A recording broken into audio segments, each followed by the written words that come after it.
At work we face a lot of injuries. Like the way the burgers are cooked in McDonald's, they're not flipped by hand. It's cooked on a 2-platen grill. So it's like a bottom platen and then a top one that comes down on the top, so it's cooked from both sides. And when the top platen raises, you've got between 10 and 20 seconds to take the meat off. And there's grease all on the top of that. It just drops. All the back of my hand, in multiple places, has got multiple burns of varying degrees. You have no choice, you have to put your hand into that. There's no protective equipment for that whatsoever. A lot of the time, we seem quite short-staffed. I mean, I do 10-hour shifts every day, and I have no idea when my break is. If I eat before work, I might end up an hour later eating again. And then if I don't eat, it might be for the rest of my shift until the end, where I get to eat. I work nights, which is okay I suppose, but like recently I've been moved on to days as well, so I've been going from nights to days, back to nights to days, and yeah, I haven't like slept a full night. We work with cookers, we work with fryers, you know, all of this different stuff. My issue with it is that every shift manager is supposed to have first aid training.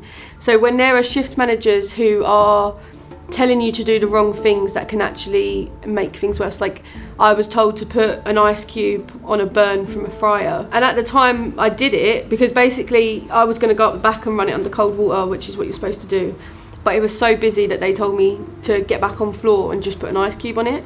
It's the worst thing they can do. You can get freeze burns. One boy dropped the fry basket into the oil and it literally splashed up, and on the whole of his arm he had circles of burns, and they didn't even let him go up the back to wash that off. We're on 0 contracts at McDonald's. I have no choice but to do exactly as I'm told and never question it, because I might lose the hours and then I'll be out on the street. If I was to say to them that I have an issue about not wearing the proper equipment while I'm doing the job, I think they'll just take me off the nights, which means that's like a 10-hour shift every day, and I need the money. I can't afford not to do that. The girl that works there, she's done 5-day weeks. She's made financial commitments, got a mobile phone, and the last 3 weeks she's gone down to 2 days a week. So she's really struggling now. We're not stupid. We know that when we go out on strike on the 4th of September, we know McDonald's aren't going to walk out and meet us and say, do you know what, like, we are going to make conditions better in stores. For me, what would come out of the strike is that other workers in these kind of situations would see people fighting